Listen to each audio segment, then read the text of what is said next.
आप सबको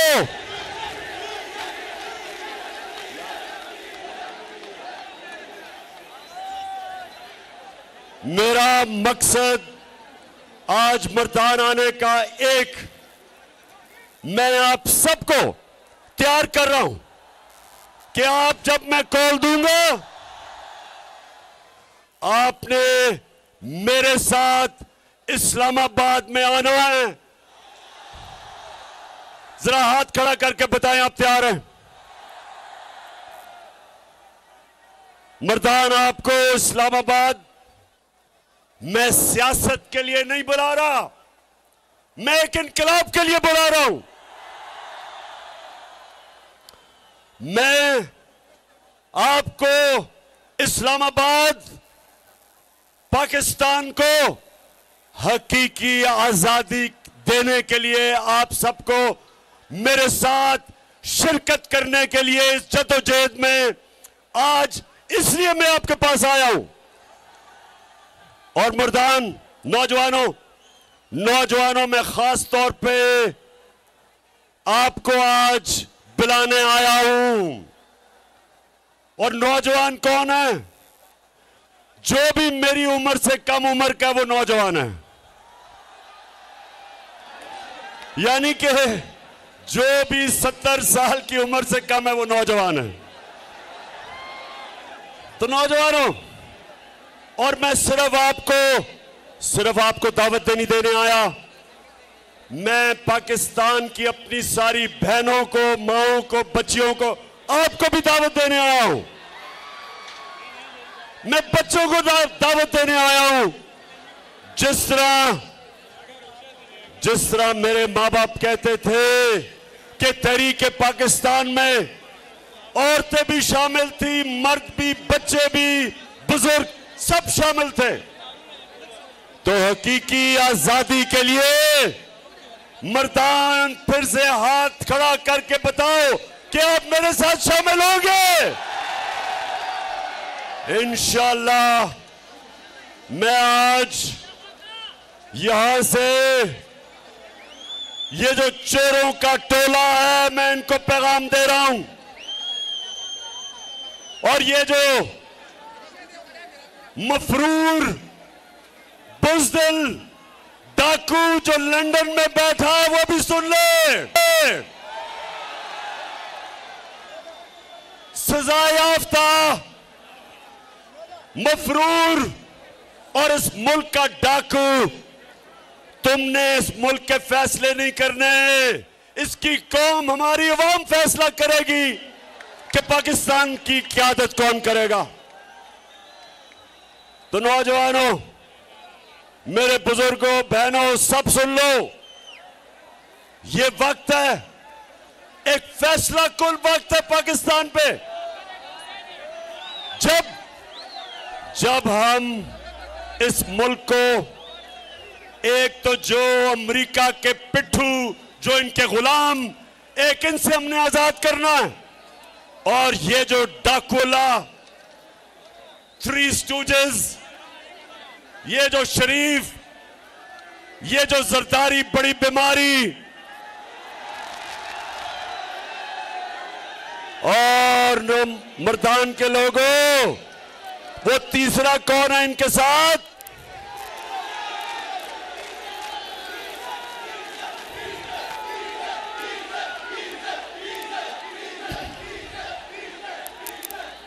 डीजल जिसने आते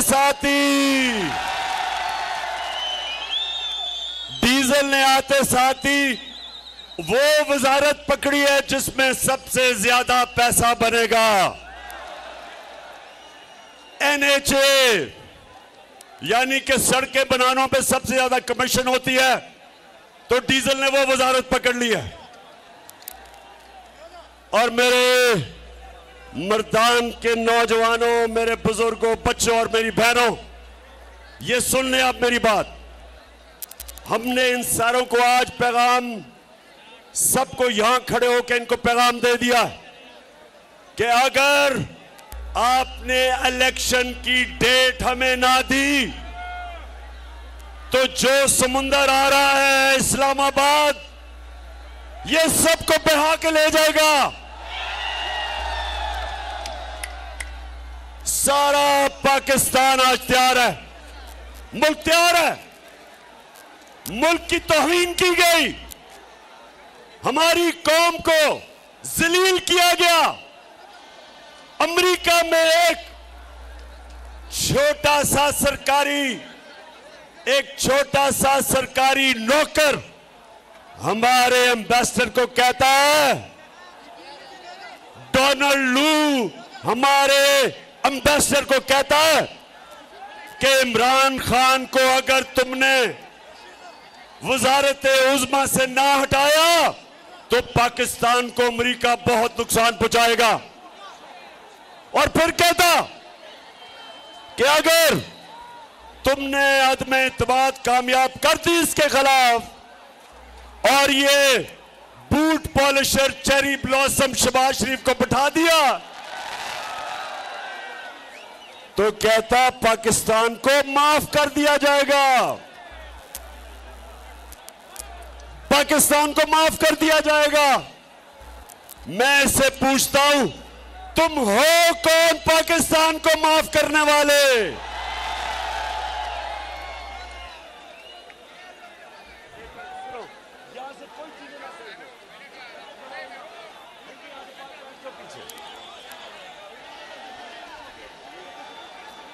तो नौजवानों, क्या हम अमरीकियों के गुलाम हैं? हम इनके नौकर हैं? हम इनके नौकर या गुलाम नहीं हैं। ये शहबाज शरीफ, बूट पॉलिशर, चेरी ब्लॉसम, ये है गुलाम। आसिफ जरदारी जिसके अरबों अरबों डॉलर बाहर पड़े, वो है उनका गुलाम। और नवाज शरीफ जिससे ज्यादा बुज़दिल आदमी मैंने कभी जिंदगी में देखा ही नहीं है, हर वक्त दुम दुबा के बाहर भाग जाता है, ये है उनका गुलाम। और वो है गुलाम मौलाना डीजल। खैर मौलाना नहीं उसे कहना चाहिए, डीजल कह रहा हूं मैं। मौलानाओं की मैं बड़ी इज्जत करता हूं, मैं अपने दीनी उलमा की इज्जत करता हूं, इसको मैं कह ही नहीं सकता मौलाना, क्योंकि ये डीजल के परमिट पे बिकने वाला है। इसने अमेरिकी एम्बेसडर एन पैटरसन को कहता, नौजवानों, अमेरिकी एम्बेसडर एन पैटरसन थी आज से 10 साल पहले, उसे कहता कि आप मुझे भी मौका दे दें, मैं आपकी खिदमत बेहतर करूंगा इनसे। तो ये हैं उनके गुलाम। हमारी कौम गैरतमंद है। हमारी कौम जब बनी थी तो वो उसका नारा था कि पाकिस्तान का मतलब क्या? पाकिस्तान का मतलब क्या? और मेरे नौजवानों, ला इलाहा इल्लल्लाह का क्या मतलब है? कि अल्लाह तेरे सिवा हम किसी के सामने नहीं झुकते। और हम वो लोग हैं, नबी सल्लल्लाहु अलैहि वसल्लम की उम्मत, जो दुनिया की तारीख का सबसे अजीम लीडर आया था, ना कभी आ सकता है, ना कभी आया था। हम उसकी उम्मत है। हम उसकी उम्मत है जिसने मदीना में वो अरब जिनकी हैसियत कोई नहीं थी, उनको उठा के दुनिया की इमामत करवाई। उसने ये नहीं कहा कि 2 सुपर पावर्स थी कि उनके सामने झुको। उसने कहा कि हम अल्लाह की वो मखलूक हैं जो दुनिया को इमामत देने आए। उन्होंने उन अरबों को दुनिया की इमामत कैसे करवाई? उनको आजाद कर दिया, छोटे से लोगों को बड़ा लोग, अजीम लोग बना दिए। ला इलाहा इल्लल्लाह ने उनकी जंजीरें तोड़ दी। और सबसे बड़ी जंजीर, नौजवानों, सबसे बड़ी जंजीर होती है जो इंसान को ऊपर परवाज नहीं करने देती, वो है खौफ की जंजीर। खौफ की जंजीर। अल्लाह कुरान में कहता है, जो लोग ईमान ले आए मैं उनके खौफ दूर कर देता हूं। कोई भी इंसान बड़ा इंसान नहीं बन सकता जब तक वो अपने खौफ के ऊपर काबू नहीं पाता। कोई जनरल बड़ा जनरल नहीं बन सकता जब तक वो मौत का डर खत्म नहीं करता। कोई बिजनेसमैन बड़ा बिजनेसमैन नहीं बन सकता जब तक उसको नुकसान से खौफ खत्म ना हो। एक क्रिकेटर, एक बैट्समैन अच्छा बैट्समैन नहीं बन सकता जब तक वो तेज बॉलर से अपना खौफ नहीं दूर करता। तब तक वो बड़ा बैट्समैन नहीं बन सकता। बॉलर बड़ा बॉलर नहीं बन सकता जिसको जब मार पड़ती है तो वो जब डर जाता है। मेरे पाकिस्तानियों, वो कौम बड़ी कौम नहीं बन सकती जब तक वो अपनी खौफ की जंजीरें नहीं तोड़ती। तो मैं जब आपको बुलाऊंगा इस्लामाबाद, अपनी खौफ की जंजीरें तोड़ के आना मेरे साथ। जिंदगी मौत अल्लाह के हाथ में। मुझे कहते इमरान खान अपनी जान की हिफाजत करना आपको बड़ा खतरा है। बैरूनी भी खतरा है, अंदरूनी भी। ये सारे माफियाज, इनसे खतरा है। मेरा ईमान उसके ऊपर है जिसने वाज़े तौर पे कुरान में लिखा हुआ है कि जब तुम्हारा वक्त आ जाए, ना 1 मिनट आगे होता है ना 1 मिनट पीछे होता है। मुसलमान ना वो मौत से डरता है, ना वो डरता है कि कोई आदमी उसको जलील कर देगा। इन्होंने मीडिया के ऊपर कितनी कैंपेन चलाई मेरे खिलाफ, कितना इन्होंने मुझे जलील करने की कोशिश की, मेरी किरदार कुशी की। लेकिन आज आप देखें, इज्जत देने वाला अल्लाह है। किस तरह तादाद में आप आए हैं, मेरी इज्जत अफजाई कर रहे हैं। कोई इंसान आपको जलील नहीं कर सकता, ना ही कोई इंसान आपको इज्जत दे सकता है। और फिर मैं आज अपने सारे सरकारी नौकरों से बात कर रहा हूं, पुलिस वालों से बात कर रहा हूं, अपने फौजियों से बात कर रहा हूं, जो भी तनख्वाहदार है उससे बात कर रहा हूं। याद रखें, रिस्क अल्लाह के हाथ में है, मेहनत आपके हाथ में है, लेकिन कितना अल्लाह ने आपको रिस्क देनी है वो उसके हाथ में है।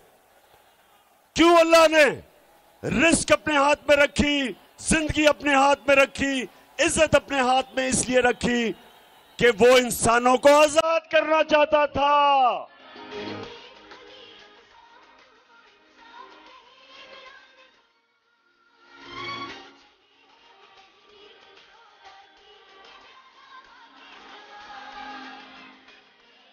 और यही मेरे नबी सल्लल्लाहु अलैहि वसल्लम ने मदीना में किया। उसने इंसानों को आजाद कर दिया। वो जो इंसान जिनकी हैसियत नहीं थी, दुनिया की उन्होंने इमामत की। मौलाना रूमी कहता है, नौजवानों ये मैं आपके लिए कह रहा हूं, मौलाना रूमी कहता है कि जब अल्लाह ने आपको पर दिए, जब अल्लाह ने आपको पर दिए उड़ने के लिए, तो क्यों जमीन पे चूंटियों की तरह रेंग रहे हो? हमें अल्लाह ने पर दिए हैं। हमारे नबी सल्लल्लाहु अलैहि वसल्लम ने मदीना के लोगों को पर दे दिए, उनकी परवाज ऊपर कर दी, अजीम लोग बना दिए, खौफ खत्म कर दिए, बड़ी सोच दे दी, आजाद कर दिया। क्योंकि कभी नौजवानों, कभी गुलाम बड़े काम नहीं कर सकता, सिर्फ आजाद आदमी बड़े काम करता है। ये जो ये जो हमारे ऊपर गुलाम बिठाए हैं, ये जो हमारे ऊपर अमेरिका के गुलाम बिठाए हैं, ये कभी इस कौम को अजीम कौम नहीं बनने देंगे।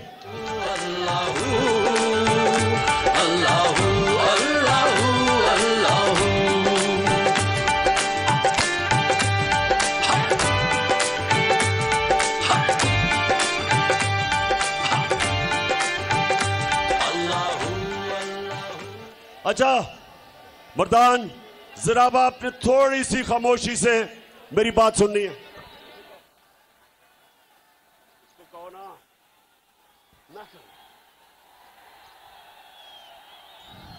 मेरी आपने गौर से बात सुननी है।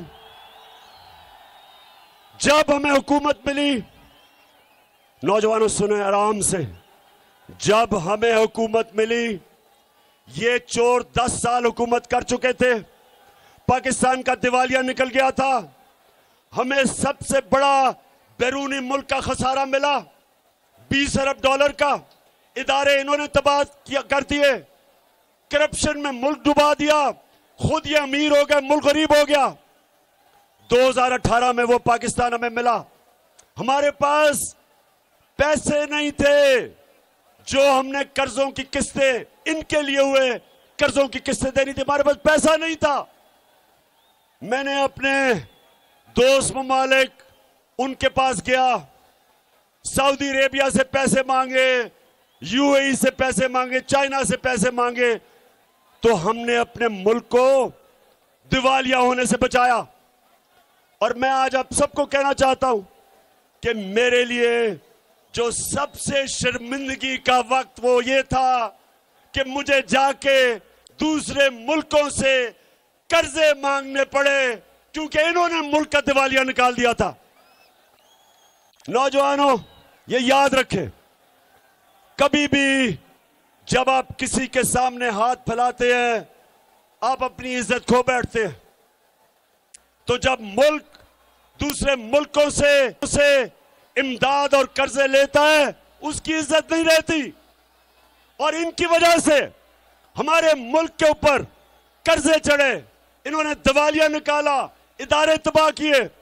वो हमें पाकिस्तान मिला था 2018 को, और मेहनत से हमने मुल्क को खड़ा किया। हमने बाहर से अपने मुल्क की मदद करके, बाहर से जो पैसे लिए, अपने मुल्क को खड़ा किया। कोरोना आ गया, हमने कोरोना से सबसे बेहतरीन तरीके से अपने लोगों को बचाया, अपनी माइशत को बचाया, अपने गरीबों को बचाया। हमारे यहाँ 31,000 लोग कोरोना में मरे, हिंदुस्तान में 50 लाख से ज्यादा लोग कोरोना में मरे। मजबूर भी हम इसके, बहन भी हम इसके, अल्लाह की रजा से हैं, निगहबान भी हम इसके, अल्लाह की रजा से हैं, निगहबान भी। और फिर ये जरा सुने नौजवानों, थोड़ी सीरियस बात कर रहा हूं आपसे। हमने अपने मुल्क को पैर पे खड़ा करना, हमने अपनी एक्सपोर्ट्स पाकिस्तान की तारीख में सबसे ज्यादा बढ़ाई। हमने इस मुल्क में पैसा इकट्ठा किया, 60% ज्यादा हमने टैक्सेस इकट्ठे किए। उससे हमने 2 चीजें की। जो आलमी महंगाई थी, तेल महंगा था, हमने पेट्रोल भी कम किया और फजल रहमान की भी कीमत कम की। हमने अपने लोगों को बचाया, हमने उसके बाद अपने किसानों को बचाया, अपने किसानों को बचाया। हमने अपने किसानों को सबसे ज्यादा उनको उनकी पैदावार के पैसे दिलवाए। हमारी फसलें रिकॉर्ड हुई, किसानों के पास पैसा आया। हमने रोजगार सारे बर्रे सगीर में, वर्ल्ड बैंक कहता है कि जिस मुल्क में सबसे ज्यादा रोजगार लोगों को मिला वो पाकिस्तान था। और उस वक्त जबकि हमारा मुल्क उठ रहा था, हमारी इंडस्ट्री 10.2% पे हमारी इंडस्ट्री बढ़ रही थी। दौलत में इजाफा हो रहा था, 5,000 या 6% पे हमारी दौलत बढ़ रही थी, तब इन्होंने साजिश की हमारे खिलाफ, बैरूनी साजिश, और अंदर मीर जाफर और मीर सादिक इन्होंने मिलके उस वक्त हमारी हुकूमत गिराई। और जब ये हो रहा था, एक मिनट सुनो सुनो सुनो सुनो, तो जब मुझे पता चला साजिश का, जब मुझे पता चला साजिश का, तो मैंने उन लोगों के पास गया जिनके पास जो साजिश रोक सकते थे, और मैंने उनको बताया कि जिधर आज हमारी माइशत खड़ी है, अगर ये साजिश कामयाब हुई तो ये हमारी माइशत सीधी तरह नीचे जाएगी, तबाही की तरफ हम जाएंगे। मैंने शौकत तरीन को, फाइनेंस मिनिस्टर को भेजा। मैंने कहा बताओ उन लोगों को जो न्यूट्रल अपने आप को कहते हैं कि अगर आज आपने ये साजिश कामयाब होने दी तो ये मुल्क की माइशत तबाही की तरफ जाएगी। उसने भी बताया, लेकिन मुझे अफसोस से कहना पड़ता है कि ये नहीं रोका गया। और आज जरा हालात देखें, रुपया जाने लगा है, 200 रुपए का डॉलर बनने लगा है, स्टॉक मार्केट नीचे, हर चीज महंगी। और मैं अपने मीडिया के लोगों से पूछता हूं, क्यों नहीं आप लोगों के पास माइक लेके जाते और पूछते कि जी टमाटर 5 रुपए महंगे या प्याज, जो हमारे जमाने में करते थे। पूछे लोगों से आज महंगाई कितनी है। और मुझे पता है किन किन मीडिया हाउसेस पे पैसा चल रहा था जब इन्होंने पूरी कैंपेन चलाई हमारे खिलाफ। आज हालात देखें, और आज हालात इसलिए कि जब मुल्क पैर पे खड़ा हो रहा था तब इन्होंने साजिश करके हमारी गवर्नमेंट गिराई। तो मैं आज, एक मिनट, अब तुमने कुछ, मुझे पता है कि किस किस आदमी ने साजिश की है। एक एक साजिशी मीर जाफर की शक्ल मेरे दिल के ऊपर लिखी हुई है कि किन्होंने इस मुल्क को साजिश करवाई। कौन कर रही? मैं सुप्रीम कोर्ट के चीफ जस्टिस से कहना चाहता हूं कि प्रेसिडेंट साहब ने जो आपको खत लिखा है, एक कमीशन बैठाएं और पूछें कि हमारे मुल्क से किसने यह गद्दारी की है, और पूरी तरह ओपन कोर्ट में हेयरिंग करवाएं ताकि सारी कौम को पता चले कि ये मीर जाफर और मीर सादिक जिन्होंने किन के साथ मिलके आज इस मुल्क को यहां खड़ा किया। और आज इस हुकूमत के पास कौन सा रास्ता है? आज इनके पास सिर्फ एक रास्ता है। अब ये अमेरिकनों के पास जाएंगे, वो बिलावल अभी जाएगा अमेरिका, और याद रखें ये वो बिलावल है जिसकी अमेरिका के जो सिक्योरिटी एजेंसीज, उन्होंने इसका टेलीफोन रिकॉर्ड किया। ये जब इसकी वालदा इसको बता रही थी कि किधर किधर बैरूनी मुल्कों में तुम्हारे पैसे पड़े हुए हैं, उनको सब कुछ पता है कि किसके पास पैसे पड़े हैं, किधर पड़े हैं। ये कभी उनके सामने अपने मुल्क की मफादात की बात नहीं करेंगे। और ये जब आ जाएगा, ये सिर्फ एक चीज मांगेगा कि हमारी मदद कर दे, हमें पैसे दे दे, क्योंकि नहीं तो इमरान खान वापस आ जाएगा।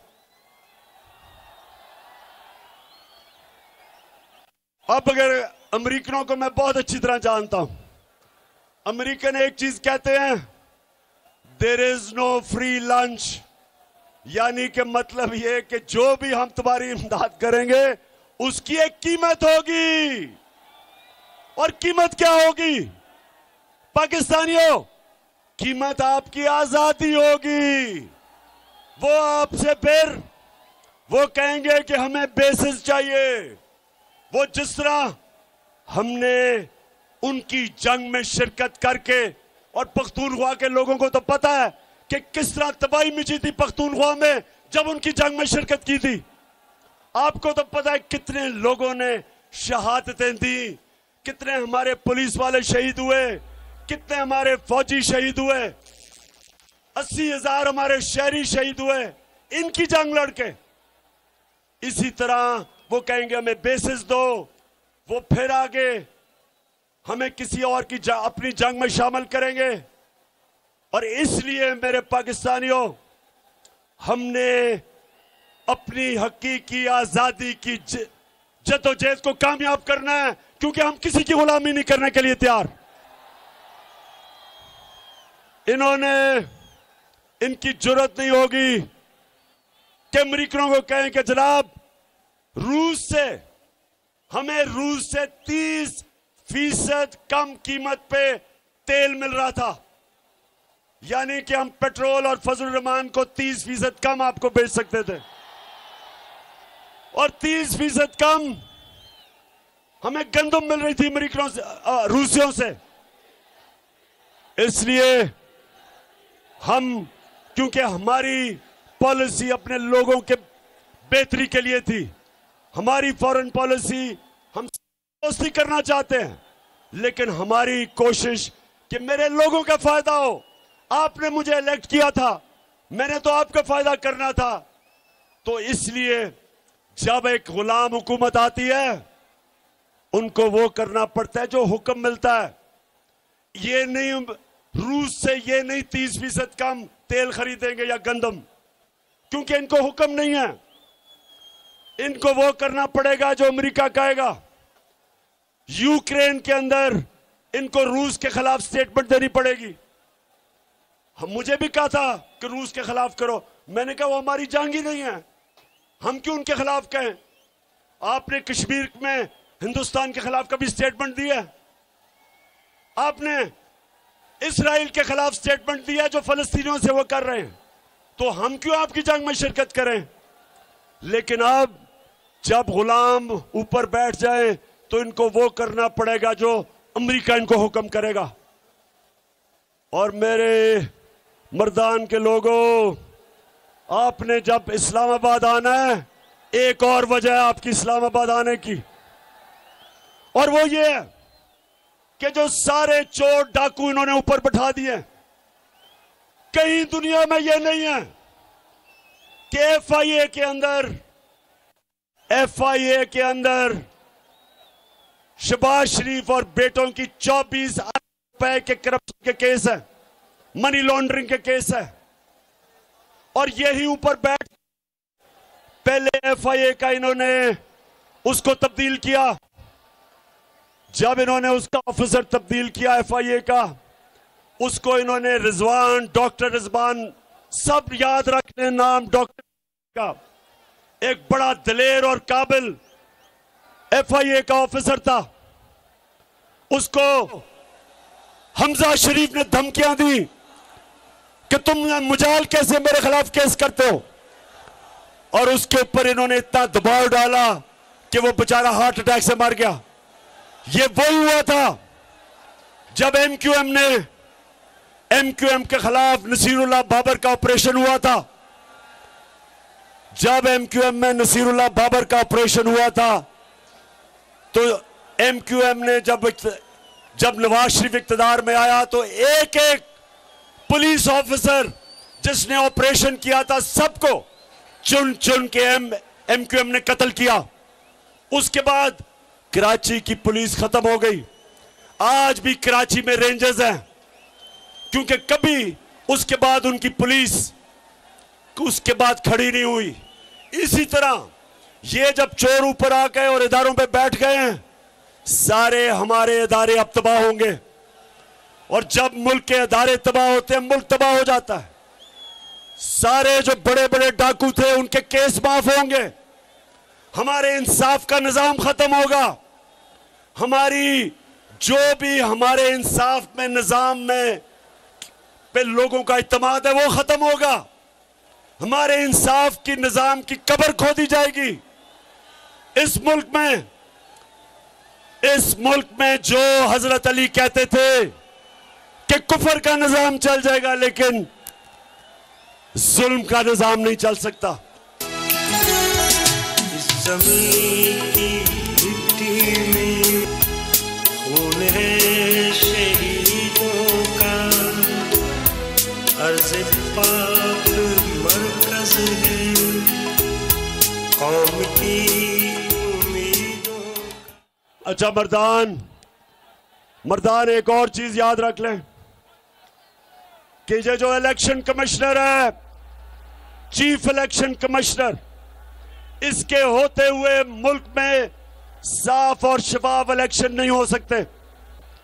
हम जब सारे पहुंचेंगे इस्लामाबाद, हम एक इलेक्शन चाहेंगे और दूसरा साफ और शफाफ इलेक्शन जो इस चीफ इलेक्शन कमीशन के नीचे नहीं हो सकते।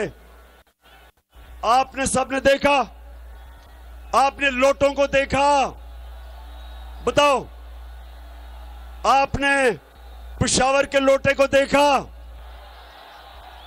आपने देखा कि कैसे इन्होंने अपने आप को बेचा, अपनी पार्टी से गद्दारी की, अपने हल्के से गद्दारी की, आइन से गद्दारी की, हमारी जमहूरियत से गद्दारी की इन लोटों ने।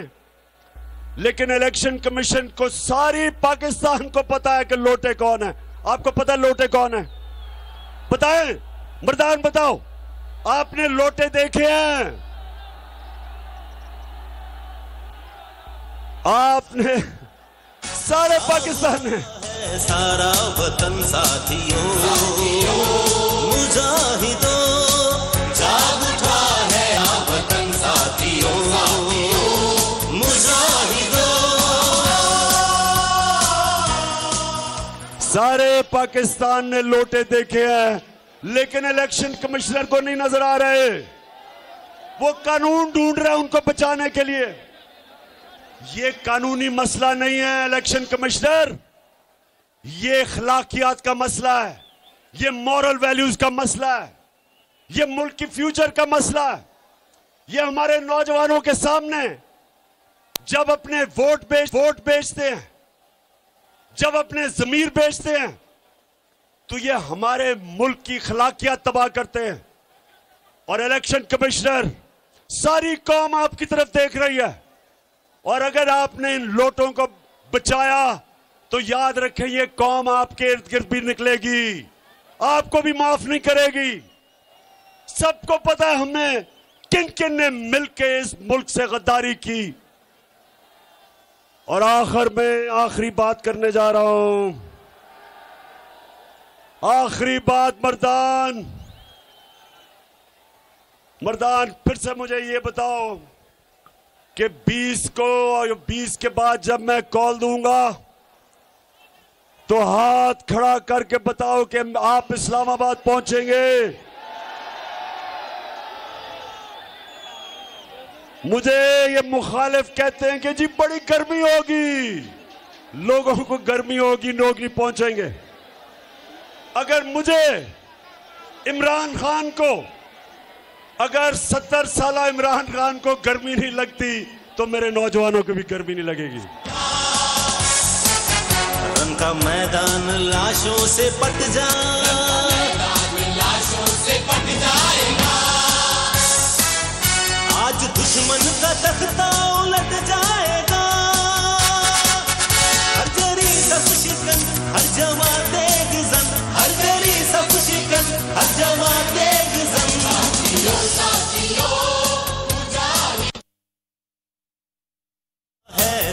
हमने इस्लामाबाद 3 वजह से निकलना है। नंबर 1 कि हम वो उम्मत हैं नबी सल्लल्लाहु अलैहि वसल्लम की, जो किसी इंसान, किसी सुपर पावर की गुलामी नहीं करता। हमने अपनी हकीकी आजादी के लिए सबसे पहले निकलना है। नंबर 2, ये जो पाकिस्तान के सबसे बड़े डाकू हैं, हमने इनके खिलाफ निकलना है कि हम किसी सूरत इन चोरों और डाकुओं को अपने ऊपर मुसल्लत नहीं होने देंगे।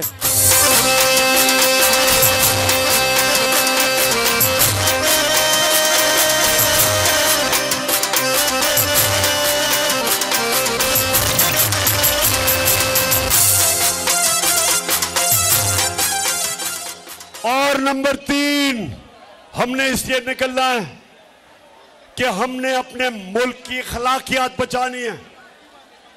हमने अमर बिल मारूफ पे चलना है। अल्लाह का हुक्म है कि मुसलमान अच्छाई के साथ खड़ा होता है बुराई के खिलाफ, मुसलमान हक पे खड़ा होता है बातिल के खिलाफ, मुसलमान सच पे खड़ा होता है झूठ के खिलाफ, मुसलमान चोरों के खिलाफ खड़ा होता है, चोरों के खिलाफ जहाद लड़ता है और अच्छाई के साथ खड़ा होता है। इसलिए हमने निकलना है इस मुल्क की अखलाकियात बचाने के लिए। हमने अपने मुल्क को सबने मिलके वो मुल्क बनाना है जो इसको बनना चाहिए था 1947 में। हम वो पाकिस्तान चाहते हैं जो इलामा इकबाल की ख्वाब थी और कायदे आजम की जद्दोजहद थी। मर्दान के लोगों, नौजवानों और मेरी बहनों, इतने शानदार जलसे का आपको मुबारक भी देता हूं, आपका शुक्रिया अदा भी करता हूं। पाकिस्तान जिंदाबाद।